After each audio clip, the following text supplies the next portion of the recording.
So I need the girlies' help. How do you like actually meet a guy? I don't really want to go out to bars. I don't want to meet a guy out on bars. I don't want to meet him off of a dating app. I want to meet him in a wholesome way. The only time I've like actually met guys out in the wild would be when I'm on vacation. Which, like, fuck, I don't live there. I'm on vacation. I mean, hence I do live in a place that's very, very limited. Like, I'm generally like dying. Like, the guys I go for, you guys have no idea. But like at the same time, aren't the guys supposed to find the girls? So do I just sit back and relax and just hope that Prince Charming knocks on my door and it's like, hey, I'm getting tired and I think I'm gonna die single? Which, like, whatever, I don't really care, but just help a girl out. You already met your guy, but you passed him up, and now you're out here admitting that you can't find anybody. This is embarrassing. They go through this motion of having options to pick from. They wait until it's too late. By that time, men wake up and they're not going for the games. Let's take a look at what happens in the beginning. Night I went on a first date. He was a really great guy. He's gonna make some woman so happy. Nothing wrong with this man. Like, takes great care of himself, great job, really wholesome. You can tell he's a good guy. It just wasn't my guy. I wasn't super excited leaving the date. Looking back, I'm like, I don't really think there's any need for me to see him again. Let myself lose hope. Like, I know, you guys, and some people tell me I'm unrealistic for this, but I know that I am meant for a grand, spectacular love.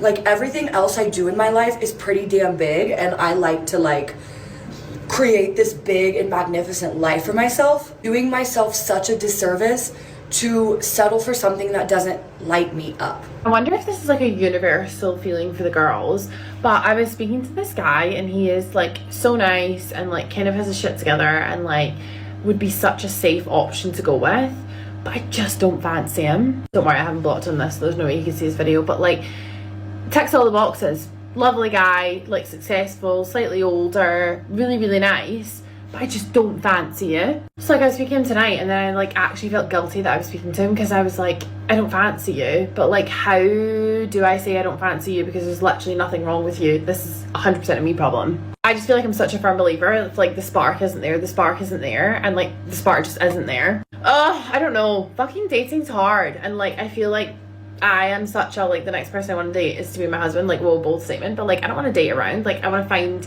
my person. So I'm like, I'm not going to settle for somebody who I don't fancy, but then you just feel bad. I don't know, dating's fucking hard. They reject good men in the beginning, like men that have nothing wrong with them. They have a lot going on for themselves. They're not bad looking. They're well spoken and all of this stuff, but they try to pinpoint this spark. I didn't feel this type of way, and it's an invisible feeling. There is no spark if you pay attention to what they say. The best relationships start out as friends. A guy can grow on you. Oh my God, it's about his personality. There's nothing with spark in there. But see, that's what they tell you publicly because they don't want you to look at them a certain way. If you knew what they really go for, you would look at them and you would never respect them. So they go off of this spark that's in all the movies and the television shows and the books that they read. And if they can't catch that spark, then all of a sudden you're not good enough and they're actually better than you and they would be settling for you, even though you're a well put together man. But when their strategy doesn't work, now they can try to perform the reach back. They reach back into the friend zone. They reach back into the guys that they rejected that are still around trying to get a taste, trying to get a hit, a lick of attention from them. If those guys are still around, best believe they'll perform the reach back. But in the beginning, this is how it goes. Let's go to another example of what they really go for. I need some advice. So I'm in my dating era and I went on a second date with this guy, and the first date was really, really good and the second date was really, really good. The second date, I went back to his house, which is something I don't recommend. You shouldn't do it, but we've been talking consistently for a good few weeks. The first date was like hours long, like really, really long time. Plus all my girls have my location, so like I felt barely like comfortable doing it. And we had like a nice time. It was like good. We got intimate, which again is fine, two consenting adults. Like, you know, it was all good. We were safe. Great. He lives 30-second walk to the station. Like, literally, you come out of his flat, you turn right and you walk down the road and it's there. Like, you can basically see it from his, like, flat. like said bye, gathered my things, we both walked to the front door, and he literally just like hugs me. I think he kissed me and was like, oh, like, let me know when you're home. And it really threw me. I don't know if it's a good enough reason to not, like, for it to bother me. But in my head, I'm like, I'm a grown-ass woman, it's not that deep, I know where I'm going, like, it's right there. But on the other hand, I'm thinking, like, it's a second date, we've just been intimate for the first time, and you can't even walk me to the station. Or even downstairs, you can't even walk me to the front of the freaking building. Like, you walk me to your door and that's it. Like, it really bothered me. And now, because of that, I'm looking at him differently, and we plan to go on a third date, but also he's really starting to annoy me with his replies. So I don't know if I'm going to go on the third date. Like, it's a shame because I did really like him and I thought that we were like getting on really well, and the reason I was intimate with him was because I thought that things were going well, and I was like, yeah, like, I'm going to see him again. It's not going to be like a one-time thing, which is fine. It is what it is. But I'm just like, I don't know. Am I being an idiot? Am I overreacting? Like, is that not that deep considering it's only there? Like, I don't know. Now, they talk about men need to open doors and be chivalrous and be gentlemen and be all of this stuff. What's this about? He didn't need to do any of that. He was just being himself. She went back to his house, and I thought that it was supposed to be 10 dates, 15, 20 dates, 90-day rule until a woman sleeps with you. Oh, not if she really likes you. Then there's nothing wrong with her going to his place and having sex with him. There's nothing wrong with that. There is nothing wrong with that. But to get out here and then make all of these rules and standards for the next man that's actually better for you, that wants to put his best foot forward. You make these type of men wait. And these type of men are in the background that were there getting your best. Getting your best. Then when they bump into a good guy, they treat him like garbage, like he's dirt underneath their shoe. And I'm going to get my flowers. Whether you give them to me, I'm going to always get my flowers. Watch this. So I just got back from a really, really wonderful date with a seemingly really wonderful man. And he dropped me off. I come inside and I just start crying. And I'm like, why am I so upset when I just had such a great date with this guy? Like, why am I so upset? And I realize it's because I haven't had a really good date in a long, long time where I genuinely connected with a person, and I'm scared. It's weird. It's like my body and my mind doesn't know how to process it because I'm so used to getting hurt. I've never experienced a good relationship or a healthy relationship. I've always been hurt.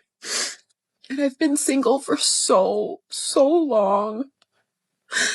More so because I needed to be single. I needed to heal from all of these traumatic, toxic relationships. And I've been praying for this kind of relationship for so long. I met this guy on Hinge months ago and I never gave him the time of day. And after my dad passed last month, I told him, I said, I'm sorry. I know we matched and I know I gave you my number, but I just don't have it in me to date someone seriously right now. And I really never thought that I would talk to him again, but his tenacity, he's just been reaching out and checking on me from time to time, and I would respond days later. And normally any other guy would just stop talking to me, but he didn't. He kept trying. In the last few days, before I even met him, we've been talking on the phone and FaceTiming, and before I even met him, he's been sending me food every day, and he's been sending me flowers and just like really beautiful letters. And I'm like, what's the catch? Like, guys like this don't exist, or do they? Or again, like, what is the catch? Like, I almost feel like it's too good to be true. Like, normal chivalrous things are too good to be true in my eyes. He shows up for the date with another bouquet of flowers and the most thoughtful fucking gift I could have ever asked for. On my Hinge profile, I mentioned how much I love Cinnabons. This guy, even though he was taking me out to dinner, brought me a bouquet of flowers and 2 boxes of Cinnabons from the Cinnabon store because he remembered I said that on my Hinge profile. And I just want to take this time to like normalize for women and men that have been mistreated in the past and have had unhealthy relationships and have been cheated on and hurt. And we've never experienced anything healthy that when we do experience it, we just don't know what to do with ourselves. And I'm trying so hard to be happy for myself right now. I'm trying so hard to be happy. But all my mind is doing is saying, he's going to hurt you though. Keep your expectations low. And I hate that. I should be celebrating the fact that I had a lovely date with a lovely man who was so kind to me and so thoughtful and so generous. And here I am on my living room floor crying because I think he's just going to hurt me. And then there's like the part of me that's like, you don't even deserve this, because I'm so used to being treated otherwise. So I never thought that I deserved this treatment. And now that it's happening, I'm like overwhelmed. If there's anyone else who understands or resonates with this, just know that it's okay to feel all of these feelings, and we do deserve the best. Even though we've never experienced it, we do need to have faith and have hope. Oh, God, I'm so scared. So you don't need a female dating coach. All you need is a guy that keeps it real with you, that does not lie to you. Doesn't it sound like what I tell you? They don't know how to accept the good treatment, and they overlook you even more. It's like this. It could start out with you being charming, charismatic, all of that stuff, talking a big game, or just being yourself, right? And they're feeling you. Then you start to like her. You start to jump out the window. You start to do all of this stuff. And now they're looking at you like, what the hell is wrong with him? And you can feel the energy shift. You're almost disappointed because you know you had it. When you're used to getting women, there's a certain point where you're like, I got her. And a lot of the times you get her. And it feels like that, but shift, because you started doing too much. The reason that shift happens is because of stuff like this. You were reminding her of the guys like that, but now you're reminding her of a sucker. Even though you're not. You're being respectful. You're being a gentleman. But now you're not the guy she thought you were. She thought you were like them. The guys before who she really wanted like that. That's why she went in your direction, because you were reminding her of them. Now you start doing all of this nice stuff, and she's like, no, you remind me of the guys that I don't want, yet you don't look like them. You don't have the same build. You look more confident. You look more put together. Still don't want it now because you remind me of them. This is where that stems from. They don't know how to accept the good treatment because they're used to being treated like that. But I tell guys all the time, don't get down on yourself because of that. Because the right woman will accept the treatment. All you have to do is screen for who deserves it, who's giving you better energy, who's putting in effort. But this is why they act this way. This is why.